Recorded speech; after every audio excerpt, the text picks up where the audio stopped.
Welcome to Mrs. E English Skills. I'm Mrs. E and today we're looking at how to write a speech. What is a speech? Well, it's a piece of writing intended to be spoken. It's generally written for a wide audience, so we need to think about how we can keep this audience engaged. It usually includes stories, personal experience, case studies, in order to promote or evidence whatever it is we are trying to put forward. It's littered with persuasive language techniques in order to try and keep the audience engaged and usually to try and persuade them into action or to agree with your opinion or join your cause. It can be formal or informal depending on the target audience. And it generally will give opinions as well as facts, as persuasive language always does. So what is the purpose of a speech? Well, a speech is usually persuasive, and it can present an argument, promote a person, place or thing, or encourage action. To find out more about purpose of text, don't forget to check out session 2 in this series, Purpose of Text, in my playlist on my channel. So how do we format a speech? Particularly thinking about ensuring audience engagement from the start, keeping it in the middle, and then ending in a way that will make the audience feel satisfied or encouraged. We need to start with a greeting. So we need to say hello and we need to introduce ourselves. And we still need our introduction to define the topic and keep the audience's attention from the start. We need our main body as usual, where we develop our topic further and in detail. And we need to conclude the topic and summarise it, give a final opinion or comment. But we also need to say goodbye. We're going to look into these sections in more detail as we go through this video. Beginning your speech. What we need to do first is say hello. So we'll open with a welcome or a greeting to our audience, and this will depend on the target audience and the purpose of your speech. But something along the lines of good morning, ladies and gentlemen, or fellow classmates. Then we need to outline the subject of our speech, and this can be our introduction. So here's an example. I am here today to talk about the mental health crisis that has overtaken society as a result of the pandemic.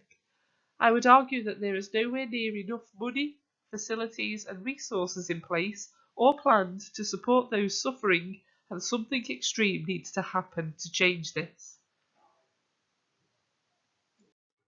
Let's look at the main body. So you need to make 3 or 4 key points, and remember each key point that you want to make is its own paragraph. These will support and develop your argument. Don't forget it's vital to keep the attention of your audience, so your selection of points and evidence is very important.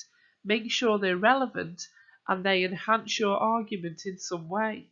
Your aim is to win over your audience to your point of view. You need to keep them engaged in order to do this.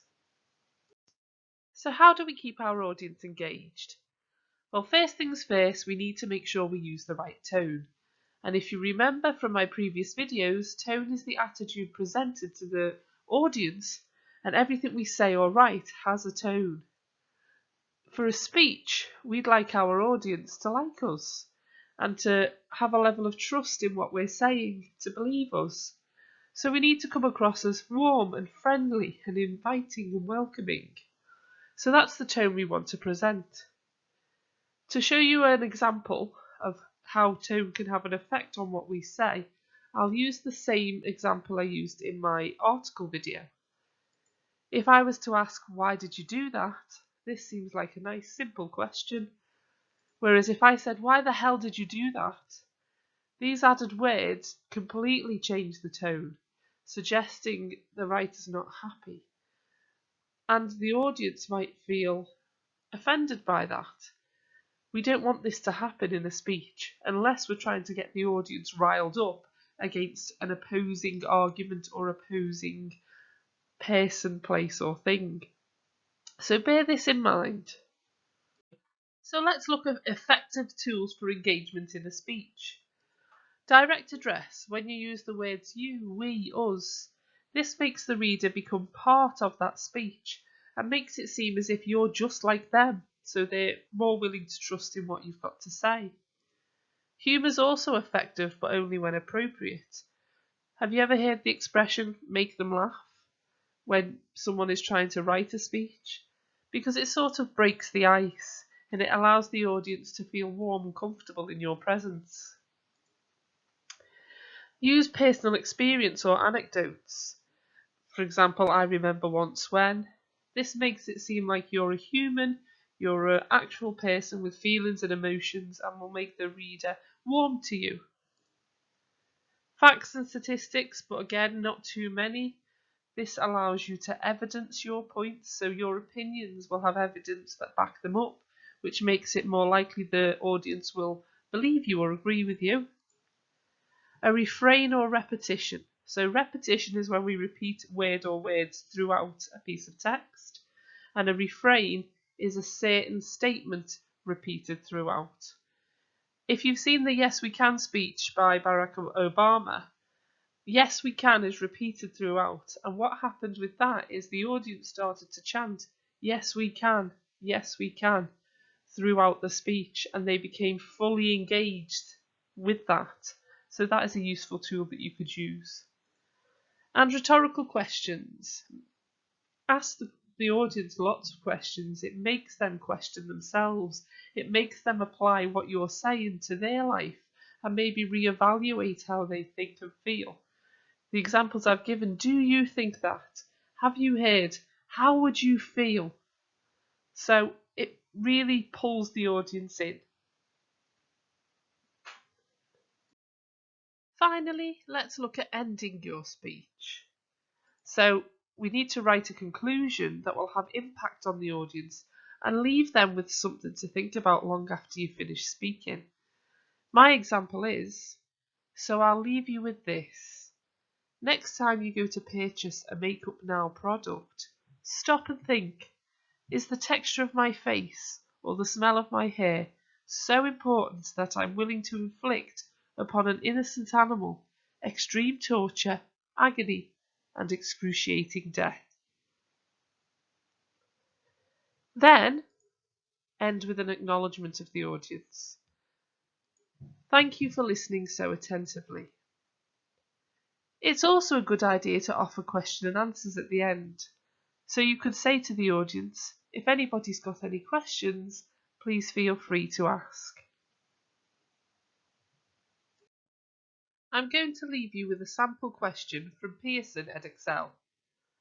The information you're given is, your college is located on a busy road and the nearest pedestrian crossing is 400 metres away. You asked the council to install a pedestrian crossing, but they will only consider it if you can demonstrate a lot of support for your idea.